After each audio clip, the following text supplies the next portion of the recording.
suas vestes enche o templo. Enquanto anjos voavam sobre você, duas asas cobriam seu rosto, com outras duas cobriam seus pés. Cantavam uma canção uns para os outros. Santo é você, Senhor. Com duas asas cobriam seu rosto, com outras duas cobriam seus pés. Cantavam uma canção uns para os outros. Santo é você, Santo é você. Que toda a terra se encha com a sua glória. Que toda a casa se encha com a tua fumaça. E que os meus olhos sempre vejam o Rei da glória, Senhor dos senhores e eterno Deus, Senhor dos senhores e eterno Deus. Que toda a terra se encha com a sua glória. Que toda a casa se encha com a tua fumaça. E que os meus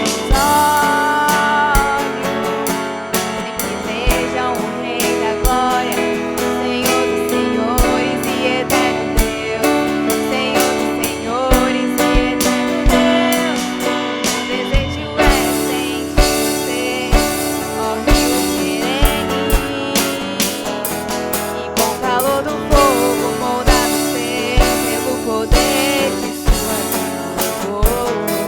Ó vento impetuoso, balança-me, direciona-me ao teu encontro, e junto com os anjos eu cantarei uma canção de amor.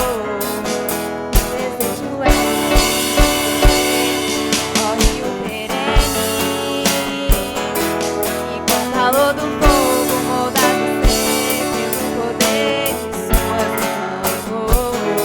Ó vento impetuoso, balança-me, direciona-me ao teu encontro, e junto com os anjos eu cantarei uma canção de amor. Que toda a terra se encha com a sua glória. Que toda a casa se encha com a tua fumaça. E que os meus olhos sempre vejam o Rei da glória, Senhor dos senhores e eterno Deus, Senhor dos senhores e eterno Deus. Ó Pai, muito obrigada, Senhor, por essa noite, por o Senhor estar conosco. Obrigada por esse louvor, ó Pai, que foi cantado aqui, realmente seja, ó Pai, verdade dos nossos corações. Que a tua presença, ó Pai, enche as nossas casas, ó Pai, e o teu poder e a tua glória, essa terra, Senhor. Venha restaurar aquilo que precisa ser restaurado, Senhor. Mudar aquilo, ó Pai, que precisa ser mudado, ó Pai, para que o Senhor venha, ó Pai, e venha depressa para nos resgatar, ó Pai, e nos buscar. Que teu amor nos envolva, ó Pai, e nunca nos deixe esquecer, ó Pai, do teu sacrifício por nós. Obrigada por tudo, Senhor, que o Senhor venha nos conduzir nessa noite e no restante da nossa semana. Em teu nome eu oro. Amém.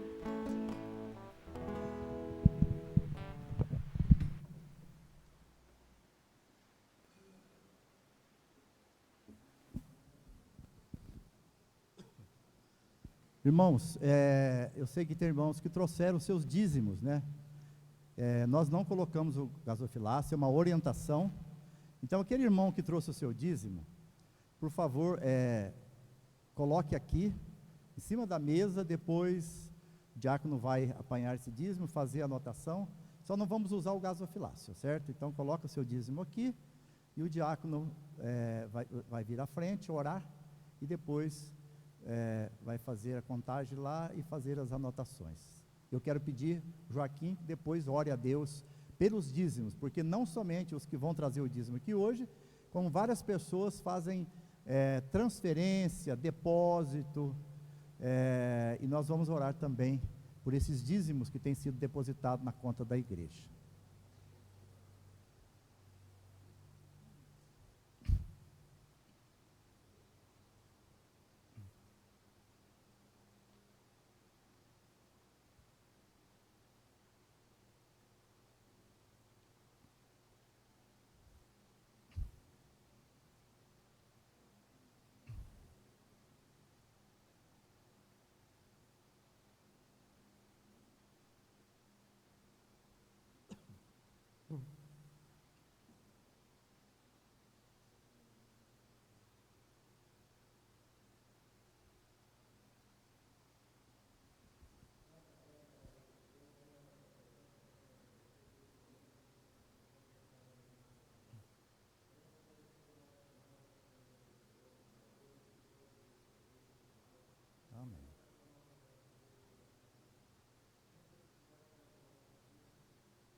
Amém. Deus seja louvado, né?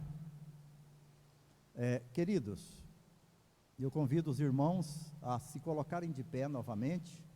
Abram suas Bíblias lá, na carta que Paulo escreveu aos Romanos, lá no capítulo de número 12, versículos 1 e 2.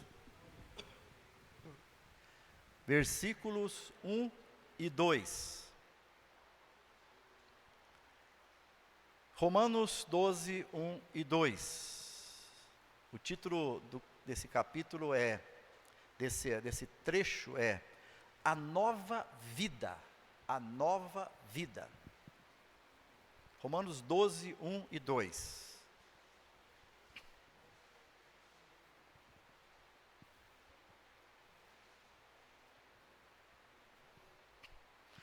Rogo-vos, pois, irmãos, pelas misericórdias de Deus, que apresentei o vosso corpo por sacrifício vivo, santo e agradável a Deus, que é o vosso culto racional. E não vos conformeis com este século, mas transformai-vos pela renovação da vossa mente, para que experimenteis qual seja a boa, agradável e perfeita vontade de Deus. Pai querido e amado, peço agora em nome de Jesus, que o Senhor nos dê o entendimento que nós precisamos para que a Tua palavra seja viva, não seja apenas letra, mas que ela seja viva, Senhor Deus, na minha vida e na vida dos meus irmãos. E para isso eu peço que o Santo Espírito do Senhor esteja nos orientando, nos dirigindo e trazendo sobre nós a unção do discernimento, do entendimento, para que possamos compreender, entender e que a Tua palavra seja viva na nossa vida, em nome de Jesus, amém e amém. Os irmãos podem assentar-se. Queridos, esse texto, eu tenho certeza que os irmãos já ouviram várias mensagens baseadas nesse texto. E alguém pode perguntar, né? Mais uma vez, né? Mais uma mensagem nesse texto. E aí me faz lembrar uma coisa interessante, né? Um dia, uma criança aqui na igreja, eu li aquela passagem de Davi, quando ele enfrentou Golias, mas a minha ideia era focar uma outra coisa, e ele virou para a mãe dele e falou assim: mãe, será que o pastor vai falar sobre Davi e Golias? Mãe, eu já escutei tanto sobre isso. Então, queridos, essa é uma passagem que eu tenho certeza que os irmãos já ouviram várias mensagens a respeito dela. Mas é uma coisa interessante, né? A Bíblia, a palavra de Deus, ela é dinâmica, certo? Ela é dinâmica. Hoje, eu posso estar vivendo uma situação, e então um determinado texto da Bíblia vai dizer para mim algo muito relacionado àquilo que eu estou vivendo. Ou vai me exortar, ou vai me confortar, ou vai me confrontar, porque o momento que eu estou vivendo, aquele texto, ele tem uma aplicação diferente de um outro momento que eu vivi. Por isso é que nós lemos a Bíblia, né? Eu acredito que tem textos que até o final da nossa vida, nós já lemos esse texto, vamos ler esse texto, pelo menos umas 100 vezes. E por que lemos esses 100 vezes? Porque, como eu disse, a Bíblia, a palavra de Deus, ela é dinâmica, ela é viva, e ela é eficaz para o momento que eu estou vivendo, né? Então, queridos, essa passagem faz parte da Bíblia, e a Bíblia é dinâmica, né? Eu quero começar a nossa palavra hoje fazendo chamando os irmãos, a atenção dos irmãos para uma situação. Pensa num homem pobre, bem pobre, com um salário de fome, e com muitas necessidades, e não supridas pelo salário que ele recebe. Esse homem então, de repente, de uma hora para outra, ele recebe, sem que ele soubesse, ele recebe uma enorme herança. Embora isso seja uma história que eu estou inventando, né, para poder ilustrar, mas nós sabemos, e eu sei de pessoas que nem sabia e de repente receberam uma herança imensa, imensa. Tenho hoje tem uma usina em Minas, uma fazenda de mais ou menos 2.500 alqueires. A pessoa que iniciou, a pessoa que foi dona, que é dona até hoje, né, hoje são os filhos, na verdade era pobre, era colono numa pequena fazenda que tinha lá, e de repente o casal não tinha filhos, e esse casal então resolveu que ele deveria ficar com aquilo lá. E ele cresceu, e ele desenvolveu aquela herança, e hoje é uma potência, né? Então há muitos casos de pessoas que recebem de uma hora para outra sem esperar, recebem uma herança, né, uma doação, alguma coisa desse tipo, e esse homem recebe uma grande herança, uma empresa muito bem montada, e junto com essa empresa bem montada, ele recebeu uma grande quantidade de dinheiro para colocar essa empresa em funcionamento. Empresa bem montada, bem instalada, dinheiro para fazer essa empresa funcionar, né? Fluxo de caixa, certo? Quem fez contabilidade aí, sabe essa questão, a necessidade do fluxo de caixa, né? E quando nós pensamos nisso, talvez a gente até pense assim, mas uma coisa dessa é impossível, né? Uma coisa dessa é impossível, né? Aí eu pergunto, quem não gostaria de receber algo desse tipo? Quem não gostaria de receber uma herança, né, desse tipo? Mas, veja bem, o homem, após tomar posse, tanto da empresa quanto do dinheiro que ele recebeu, ele simplesmente passa a ignorá-la. Continua a sua vidinha, sem nenhuma perspectiva de futuro, e ele continua na miséria, aquele salário miserável, né? Ele era um rico miserável, um rico miserável. Eu pergunto, o que nós diríamos a respeito dessa pessoa? É um louco, né? Um irresponsável, um mal agradecido.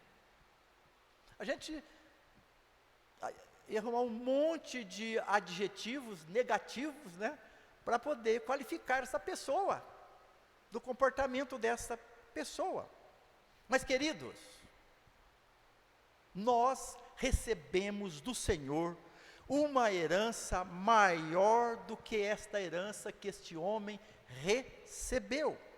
Nós recebemos do Senhor a salvação em Cristo Jesus.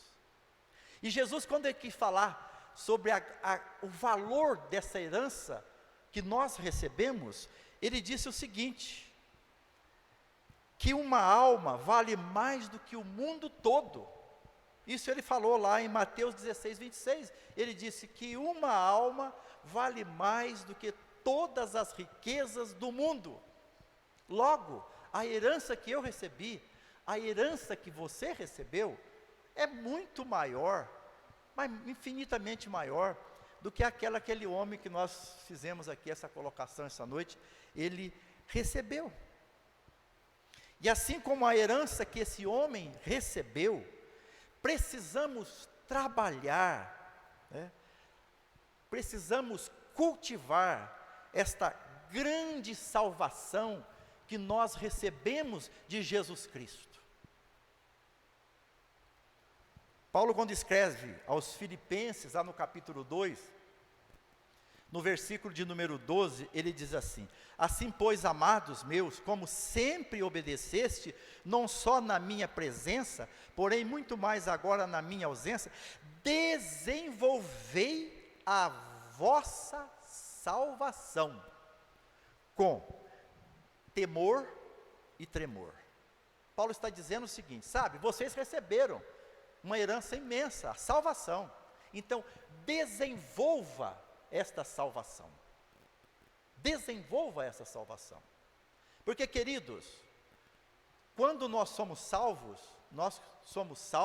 e permanecemos aqui no mundo. Se Deus não quisesse algo de cada um de nós, quando eu receber essa salvação, imediatamente eu era arrebatado. Vai para o céu. Você agora vai para o céu. Não. Eu fico aqui para que eu possa desenvolver essa salvação através de uma vida comprometida com Deus. Mateus capítulo 5, versículo 14 e 16 diz: vós sois a luz do mundo, não se pode esconder a cidade edificada sobre um monte, nem se acende um candeeiro para colocá-lo debaixo do alqueire, mas no velador, e alumia todos os que se encontram na casa. Assim brilhe também a vossa luz diante dos homens, para que vejam as vossas boas obras e glorifique a vosso Pai que está no céu. A salvação é algo majestoso, e ela evidencia o grande propósito que Deus tem na minha vida, na sua vida, propósito pelo qual Ele nos justificou, nos santificou e nos glorificou.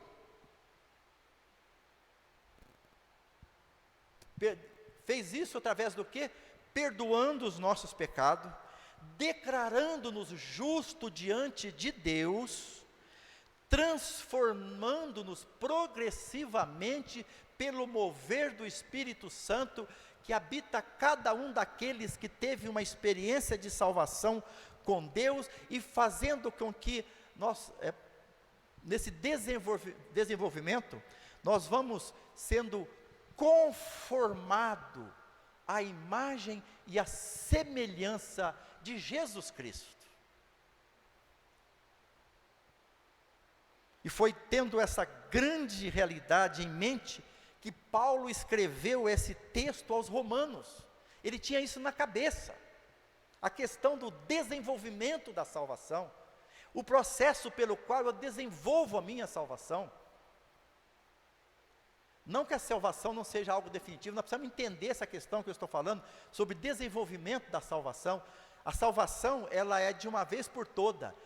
Quando eu sou salvo, quando eu sou aceito e recebido no reino de Jesus Cristo, a partir daquele momento o meu nome vai ser escrito no livro da vida. Ninguém é capaz de tirar, nem eu mesmo posso tirar o meu nome de lá, porque ele está guardado pelo poder de Deus, pelo poder de Deus. A partir desse momento, eu vou então agora caminhar sob a perspectiva desta salvação que eu recebi, de Jesus Cristo. Aí Paulo fala, a partir desse momento, você passa então a desenvolver esta salvação, essa tão grande salvação que nós recebemos, né? E nesses 2 versículos, Paulo mostra qual deve ser a atitude do crente diante desta grande herança que ele recebeu. E vamos ver o que Paulo fala. Primeiro, Paulo diz o seguinte: para mim desenvolver essa salvação, eu preciso reconhecer as misericórdias de Deus. Ele usa uma expressão muito forte, ele diz, rogo-vos, eu peço para vocês, por favor, eu estou pedindo a vocês que prestem muita atenção no que eu vou falar, e eu estou chamando a atenção de vocês, e eu trago como elemento para isso as misericórdias de Deus. Ele diz, rogo, pois, irmãos, pelas misericórdias de Deus. E que as misericórdias de Deus são essas? Quando Deus nos salvou, Ele evidenciou essas misericórdias na minha vida e na tua vida. E a Bíblia diz o seguinte, que as misericórdias de Deus, elas são renovadas a toda manhã na minha e na tua vida, e são as misericórdias de Deus que não permite que eu seja consumido. E essas misericórdias de Deus, elas se evidenciaram no quê? Na justificação. Eu fui justificado diante de Deus. Quando Jesus me recebeu no seu reino, quando eu fui levado ao reino de Deus através de Jesus, porque Ele é o caminho, a verdade e a vida, ninguém vai ao Pai se não for por Ele. Ele me levou até Deus, e Deus me aceitou no seu reino. Então naquele momento, queridos, eu fui justificado. Justificado, pois, mediante a fé, tenhamos paz com Deus. Antes, queridos, de eu ser salvo por Jesus Cristo, a minha relação com Deus era uma relação de quem está em briga com Deus, afastado de Deus, mas quando eu fui recebido, então eu fui justificado. Agora, justificado, eu tenho paz com Deus. Agora eu estou em paz com Deus. Não há mais separação entre eu e Deus. Aquela inimizade que da minha parte para com Deus, ela deixa de existir. Mas não só isso, as misericórdias do Senhor se evidenciam na nossa vida através do quê? Da identificação do crente com Cristo. Paulo diz que nós vamos sendo transformados de glória em glória, à imagem e à semelhança do seu Filho. Ou seja, é através de batalhas, de momentos difíceis, que nós vamos superando. Por isso que Paulo fala de glória em glória, de vitória em vitória. Nós vamos sendo transformados à imagem e à semelhança de Jesus Cristo. Misericórdias que se evidenciam, né, na permanência do Espírito Santo no íntimo de cada crente. E é essa presença do Espírito Santo em nós, é que nos capacita a viver a vida cristã num mundo conturbado, num mundo difícil. Essa presença do Espírito Santo, que não nos permite, quando nós queremos, de não ser arrastado pelo mundo, pelas coisas do mundo. A palavra de Deus diz que o Espírito Santo que habita cada um de nós, está no íntimo de cada um de nós. Quando eu me desvio para a direita ou para a esquerda, Ele vai dizer, não é por aí, eis o caminho, andai por ele. Ele me mostra o caminho.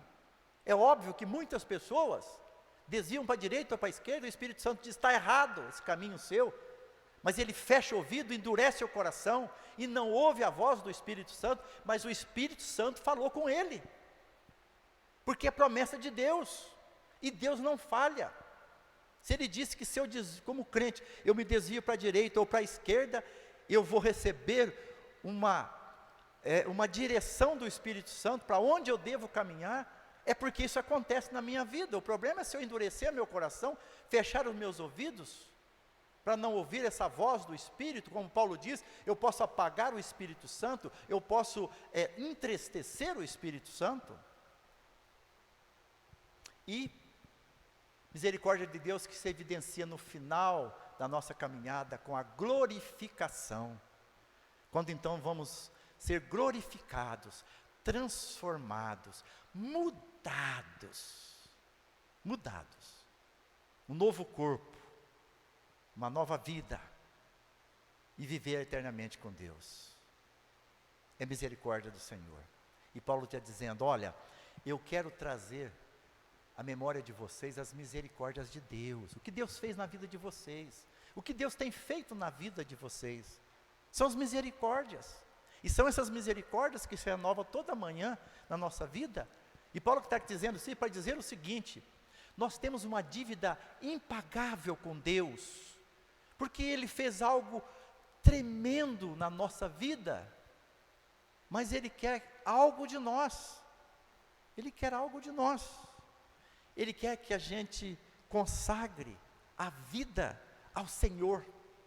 Paulo está dizendo, olha, eu coloco como sendo justificativa as muitas misericórdias de Deus sobre a vida de vocês, Igreja de Roma, sobre a vida de vocês, IPI de Indaiatuba, as misericórdias de Deus. Aí Paulo então começa a dizer o que Deus quer da minha vida, o que Deus quer da sua vida. Ele quer que eu consagre a minha vida ao Senhor.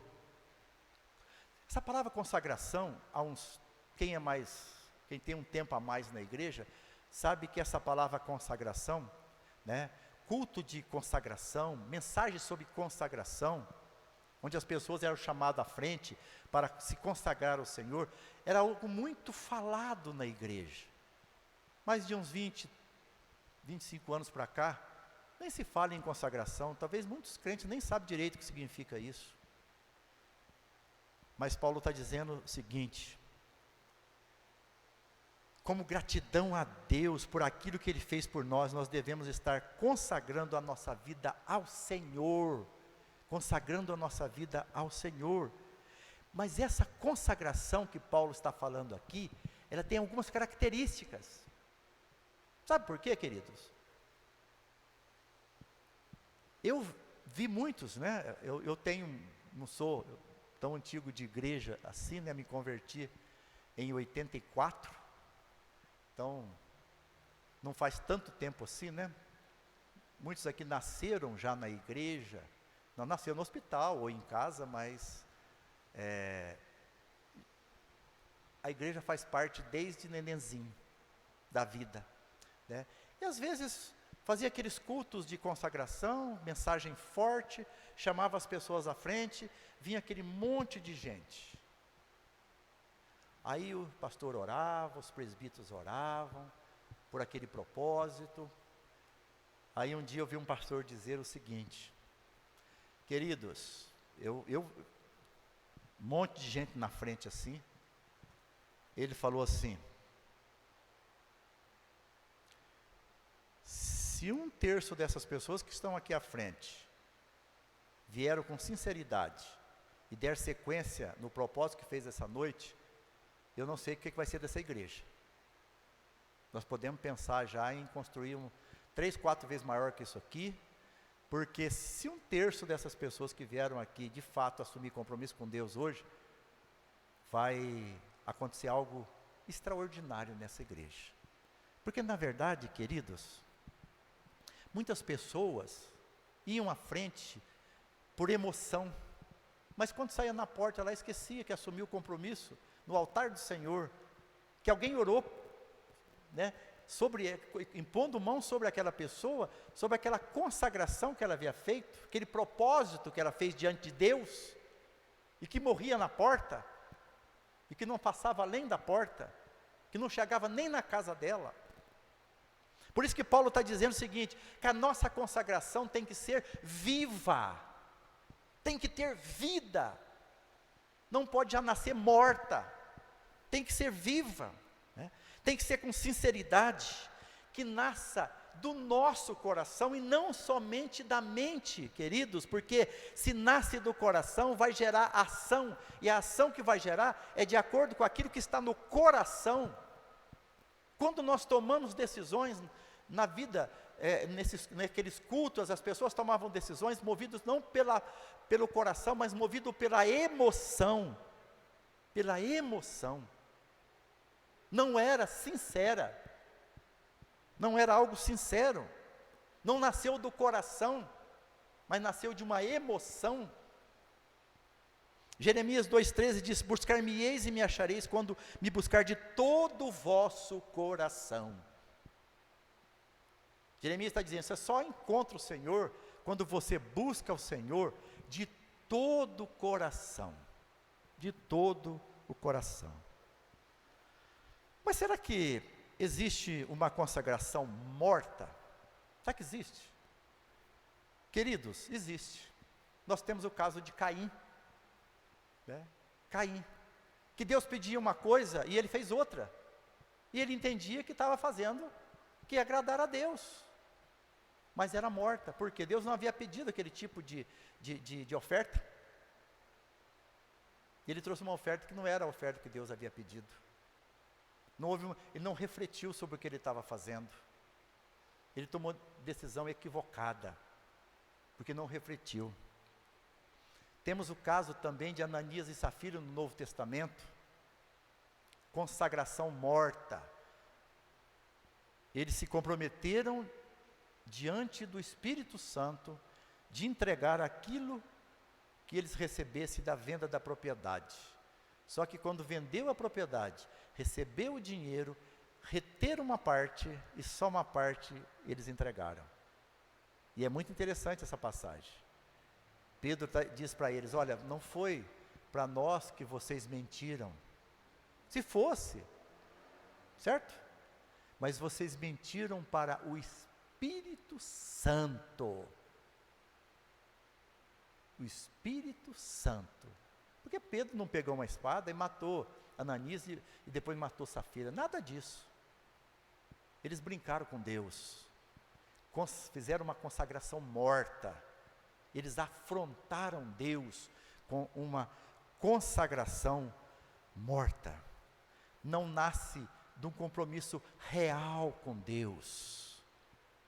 Certo? Por isso que Paulo, ele especifica dizendo consagração, e ele qualifica essa consagração. Viva, real, sincera, que vai além da porta da igreja,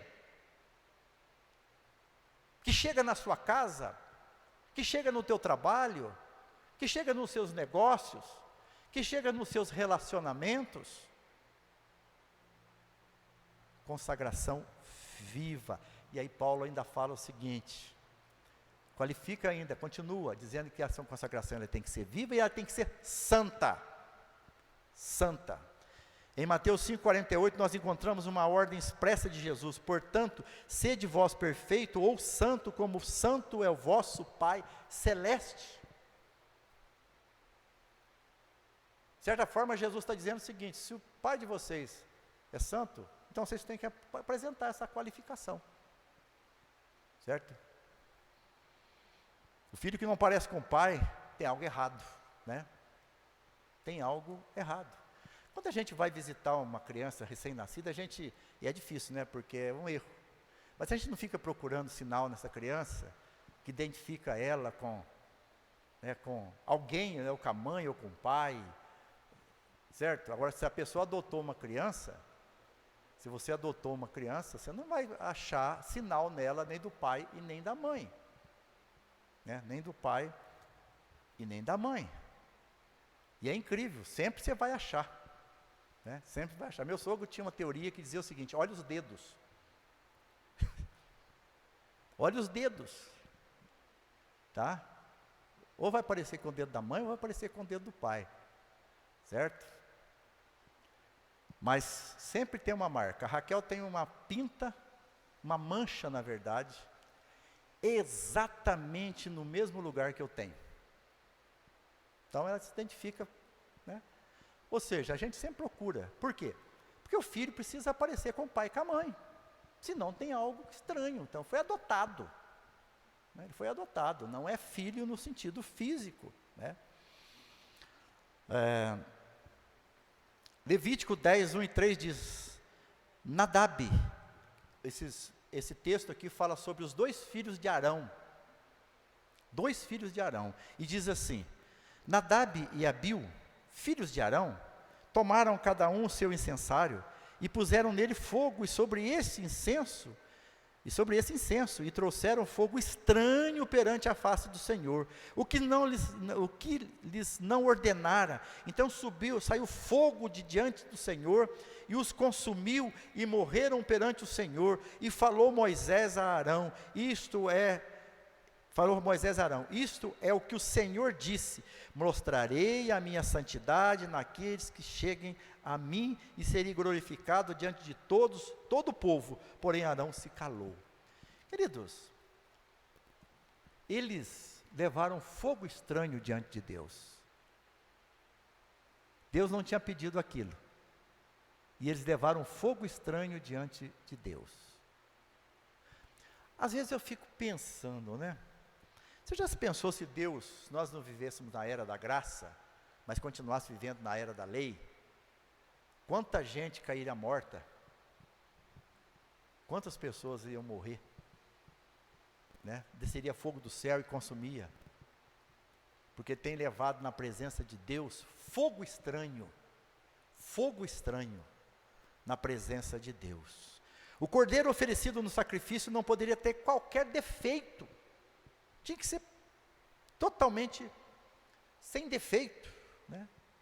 Trazendo essa experiência para a igreja, significa que não podemos servir a Deus integralmente sem santidade de vida.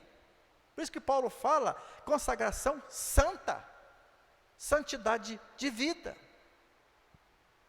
A nossa espiritualidade, queridos, deve ser sadia, assim como deveria ser sadio o cordeiro que era oferecido como sacrifício, como consagração a Deus, lá no Antigo Testamento. Assim como Deus não aceitava sacrifício de animais com defeitos, Ele não se relaciona com pessoas que vivem uma espiritualidade relaxada. Relaxada. Então Paulo diz que eu preciso, no meu desenvolvimento da salvação, eu preciso consagrar a minha vida ao Senhor, mas ele diz, essa consagração não é simplesmente levantar o dedo num culto, não é somente quando está orando, assumir compromisso com Deus, que não vai cumprir, mas ele está dizendo consagração viva, uma consagração santa, santa.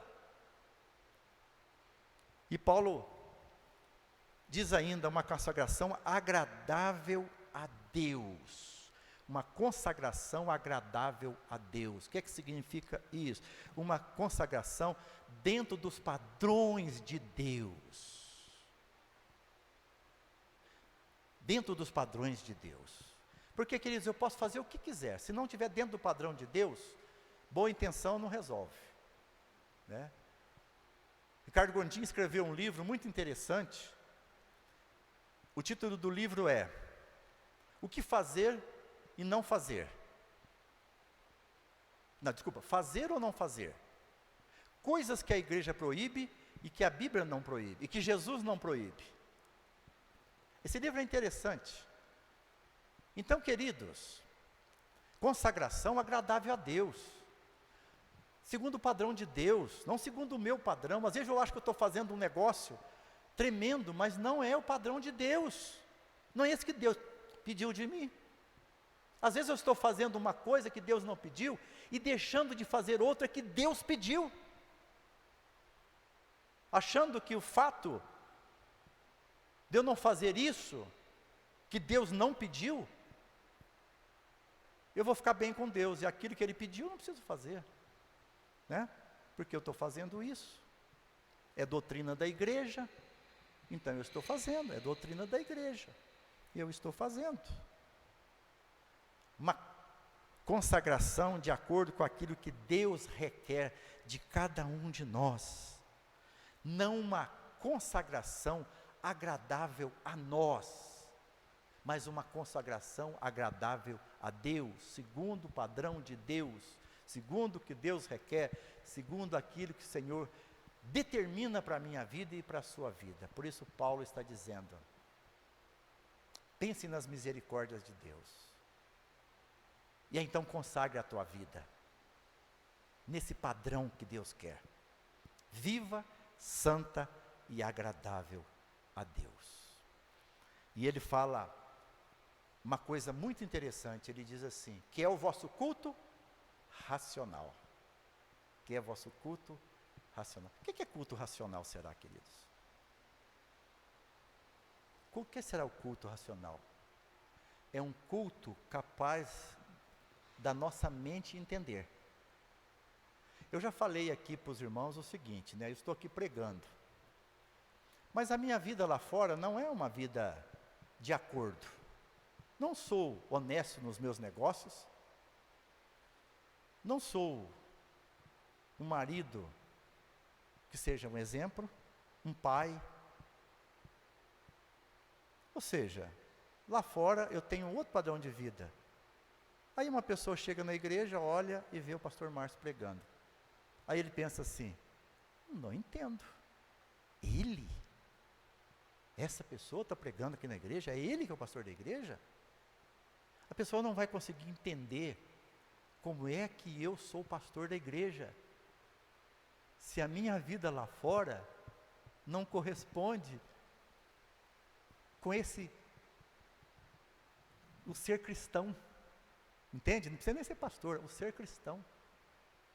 Estou falando de mim, mas pode chegar na igreja e ver uma pessoa e dizer, ele é dessa igreja? Será? Deve ser visitante. Aí depois alguém diz para ele, não, ele é membro da igreja. E a pessoa assusta. É Paulo falando o seguinte, se você não tem uma vida consagrada viva, se você não tem uma vida consagrada a Deus, santa, se você não tem uma vida consagrada a Deus que seja agradável a Deus, as pessoas não vão te reconhecer como um cristão verdadeiro e vão achar estranho que você faça parte da igreja. É isso que Paulo fala, culto racional, culto que a pessoa possa entender o que está acontecendo, o raciocínio, certo? E Paulo prossegue dizendo o seguinte, e não se conforme com o mundo. Segunda coisa que Paulo fala, primeiro, consagre a Deus, para que você possa desenvolver essa salvação. Segundo, não se conforme com o mundo. Primeiro, é a parte positiva, consagre, viva, santa e agradável a Deus, é positiva. A segunda é negativa, não conforme com o mundo. Agora é não é sim, é não. Não se conforme com o mundo. O que é o mundo, queridos? Os planetas? Não, o mundo é um sistema. A Bíblia, quando usa a palavra século ou a palavra mundo, está falando sobre um sistema contrário a Deus. Totalmente contrário a Deus, isso é mundo. Por isso que às vezes nós falamos as pessoas do mundo, pessoas que vivem dentro de um sistema contrário a Deus, são as pessoas do mundo, e não está errado, porque é isso que a Bíblia fala, não é o julgamento nosso, mas é o julgamento da Bíblia. Levíticos 18, 1 e 4 diz, disse o Senhor a Moisés, fala aos filhos de Israel e diz-lhes, eu sou o Senhor vosso Deus, não farei segundo as obras da terra do Egito, em que habitaste, nem farei segundo as obras da terra de Canaã, para a qual eu vos levo, nem andareis nos seus estatutos, farei segundo os meus juízos e os meus estatutos guardareis, para andardes neles, eu sou o Senhor vosso Deus. A palavra aqui, grega, que é traduzido na nossa Bíblia por conformar, né? Por conformar, exatamente a palavra aqui traduzida por conformar, ela pode ser traduzida também como esquema, o esquema do mundo. Pode ser traduzido, aí já a melhor tradução seria esquema, mas você pode também dizer, o que essa palavra quer dizer? Quer dizer o seguinte, quando alguma coisa é colocada dentro de uma forma. Quando você vai fazer um bolo, esse bolo pode assumir várias formas, não pode? Depende da forma. É isso que Paulo fala. Se eu estou na forma de Deus, eu sou uma pessoa. Se eu estou na forma do mundo, eu sou outra. É outra forma. E Paulo fala, não entra no esquema do mundo. Não entre na forma do mundo. Porque você vai ser moldado igualzinho ao mundo. E você vai viver os padrões do mundo. O mundo tem seu esquema.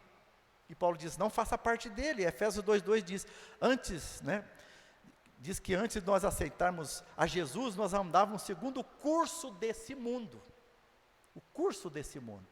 Segundo o esquema desse mundo. Dentro da forma do mundo.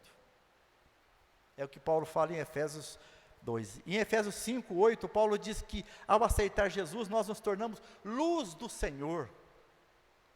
Já não é mais trevas, não é mais o esquema do mundo, mas agora nos tornamos luz do Senhor. No Evangelho de João, capítulo 15, 18 até 19, Jesus diz que o mundo nos odeia porque não fazemos parte do seu esquema. É isso que Jesus fala, que o mundo nos odeia, sabe por quê? Porque nós não entramos na forma do mundo, nós não fazemos parte do esquema do mundo, nós não andamos nesse andar do mundo. E Paulo termina dizendo o seguinte: transformai-vos. Aí ele diz, olha, então primeiro, consagre a Deus. Nesse desenvolvimento da salvação, consagre a Deus a sua vida. Viva, santa e agradável. Não se conforme com o mundo, não tome a forma do mundo, não entre na forma do mundo, não faça parte do esquema do mundo. E para isso, você precisa transformar a sua mente, você precisa renovar a sua mente. E a renovação da mente, quando nós estudamos a palavra de Deus, ela se dá através de pelo menos duas ferramentas poderosas que Deus nos deu, através da palavra de Deus, que é a Bíblia Sagrada. O Salmo 119, versículo 9 e 11 diz: de que maneira poderá o jovem guardar por o seu caminho, observando-o segundo a tua palavra, guardando no coração as tuas palavras, para não pecar contra ti. A renovação da nossa mente se dá através do quê? Da palavra, porque é a palavra que vai, é a palavra que vai nos livrar do pecado, porque o pecado, querido, envelhece a mente humana, mas a palavra renova a nossa mente, traz novas perspectivas para a nossa mente, nos livra do pecado, nos livra do pecado. Lembra que eu falei numa da escola dominical, que nós temos um filtro, que quando eu ouço alguma coisa, quando alguma coisa chega até na minha mente, ela vai para o coração dependendo do filtro que eu tenho. Se o filtro que eu tenho for o filtro do mundo, desce tudo. Mas se for o filtro de Deus, da palavra de Deus, então bate e volta, bate e volta. Por isso que a mente renova, por isso que a palavra renova a mente. Não deixa a sua mente se envelhecer no pecado. E a outra ferramenta, através da oração. A oração. Duas ferramentas poderosas que Deus nos dá. Quero contar uma ilustração para vocês. Grande pianista do século passado, no início da metade do século passado, um grande pianista, ele ensaiava todos os dias ia lá para a sala de concerto e ensaiava, e ele era o melhor.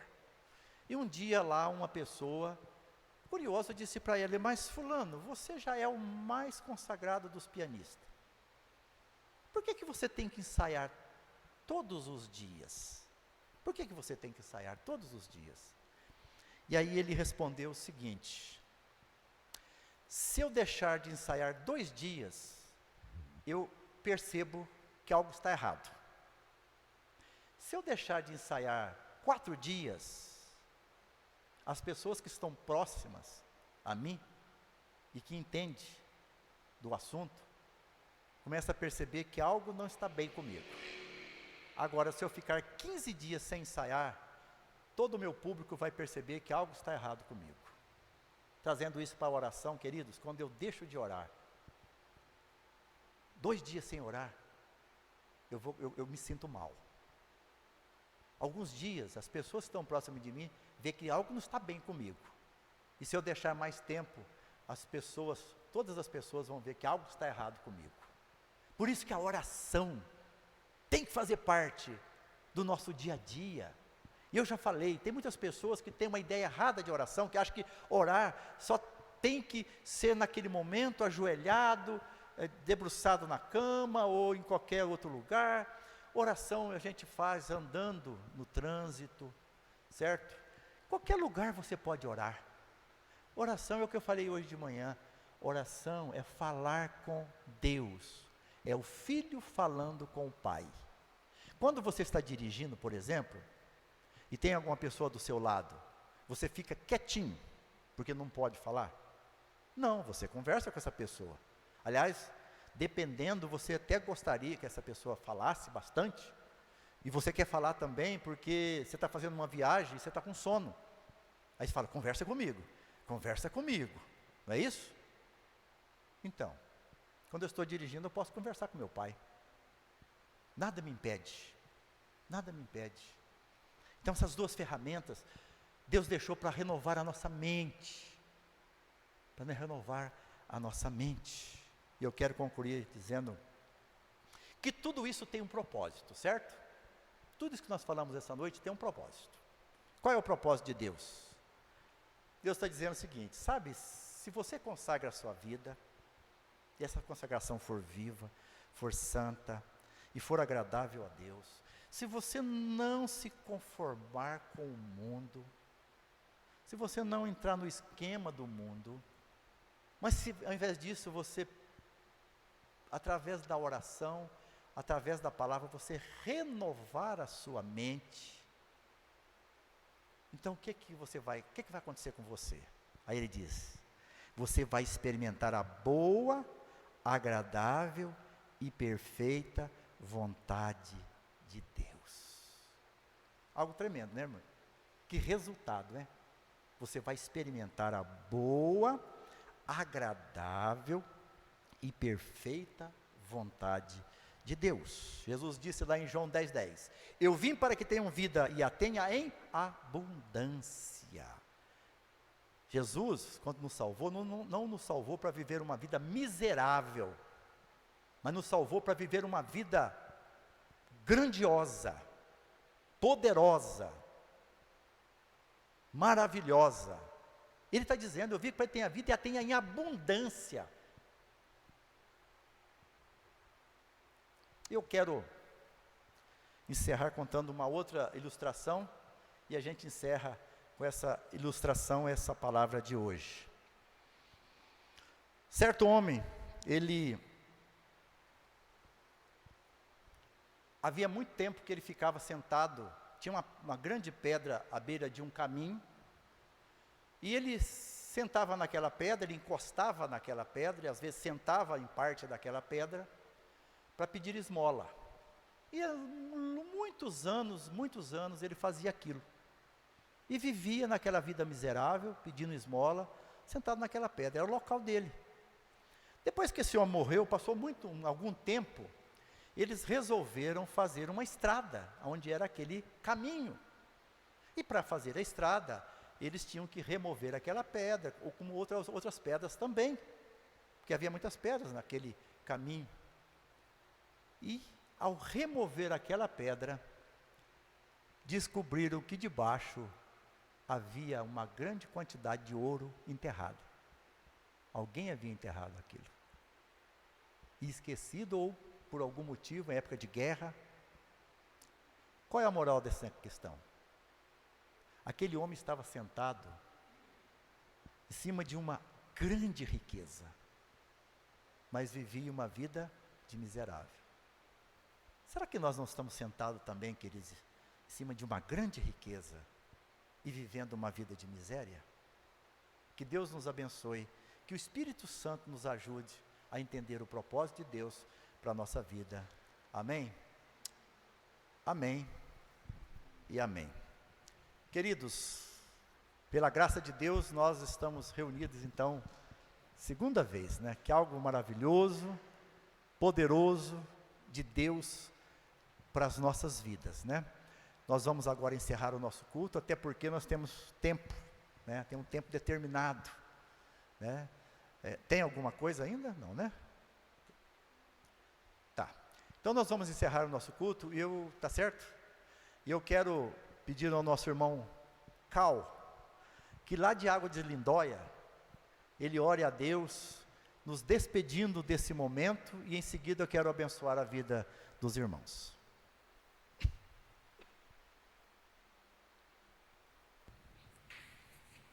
Boa noite, irmãos. A graça e a paz do nosso Senhor e Salvador Jesus Cristo. Amém?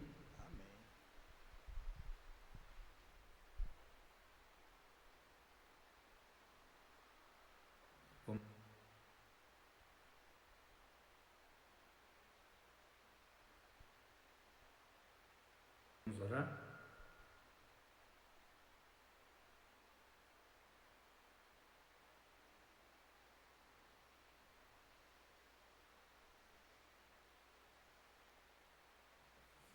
Senhor nosso Deus,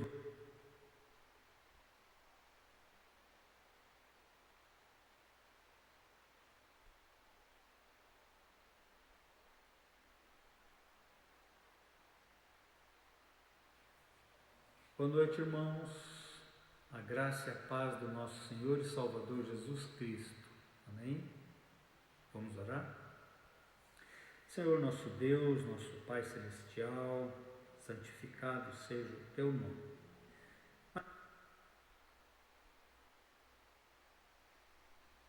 Mais uma vez, ó Pai, nós nos colocamos. Vamos esperar, está carregando, é isso?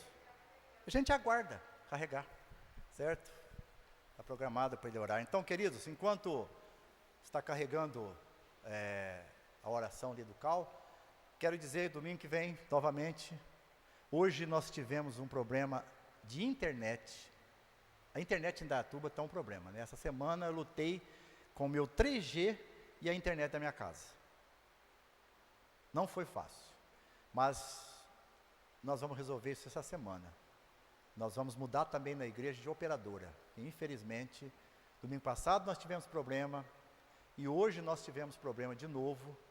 Então não dá, né, para conviver com esses problemas, se nós temos que transmitir nosso culto para aqueles irmãos que não podem, que gostariam de estar aqui, mas não podem, né, em função de ser de grupo de risco, ou já está acima dos 60 anos, certo? Então, próximo domingo, 6 horas da tarde, novamente o nosso culto, tá? Escola dominical, nós vamos ter a escola dominical às 9h30, no próximo domingo. Quinta-feira, com a graça de Deus, nós vamos ter o nosso estudo bíblico, certo? Porque a internet não vai nos impedir de fazer o nosso estudo bíblico na quinta-feira, tá certo? Mas também vai ser online. E tem pessoas que nos perguntou sobre a escola dominical, se já vai voltar. Queridos, o decreto e as decisões do presbitério de Campinas é na seguinte direção: escola dominical só vai começar quando a aula municipal iniciar, certo? Quando as escolas forem liberadas, a igreja então está liberada para fazer a escola dominical, né? Nós estamos voltando, queridos, com muita prudência, né? As igrejas históricas, ela tem por tradição ser igrejas prudentes, né? Eu sei que os irmãos vão dizer, teve igreja que não fechou, mas deu mau testemunho, morreu pastor, né? Membros da igreja, a gente sabe disso, né? Nós estamos no meio, sabemos. Para que isso? Para que dar um mau testemunho? Eu já falei para os irmãos que eu sentei com o gerente do Banco Itaú lá em Minas, para resolver a questão da igreja, e ele falou de um pastor lá. Por quê? Porque o pastor foi o responsável por transmitir o coronavírus na cidade inteira. E ele disse, como que um homem desse é irresponsável, né? Então, a gente precisa ter responsabilidade, né? Tá certo? Agora dá. A gente vai tentar só no áudio, pastor, porque o vídeo está cortando. Não entendi. Vou tentar só no áudio aqui, porque o vídeo está cortando. Está cortando? Então, Vou tentar no áudio dele. Eu acho então que vai dar. não vai dar. Eu acho que dá. Vai dar? Então, Só para passar o áudio.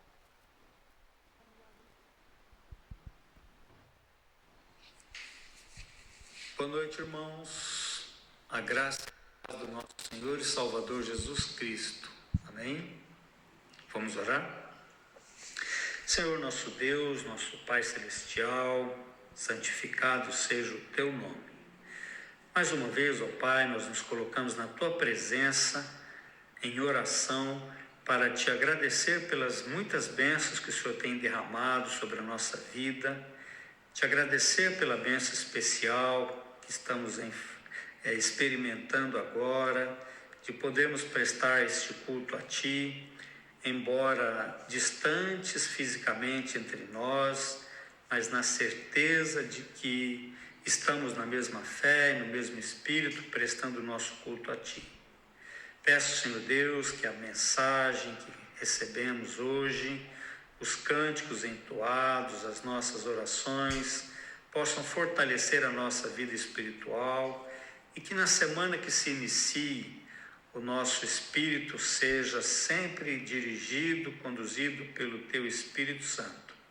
Peço, Pai, que o Senhor nos dê sabedoria em todos os nossos atos. Afasta de nós, ó Pai, qualquer ação, qualquer cilada do inimigo. Peço que o Senhor proteja a nossa saúde, principalmente do contágio desse vírus, ó Pai, que vem assolando a humanidade.